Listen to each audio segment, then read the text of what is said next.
होगा कि टॉर्च कैसे वर्क करती है। तो हमें पता है एक टॉर्च में कुछ सेल और एक बल्ब होता है।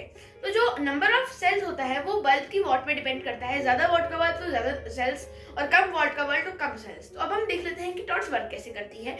ये एक फोटो है टॉर्च की। तो इस फोटो में क्या है कि जो हमने देखा कि जो दो सेल्स लगे हैं वो फ्रंट पार्ट में तो जुड़े हैं जो बल्ब से और बैक पार्ट में जुड़े हैं स्प्रिंग से।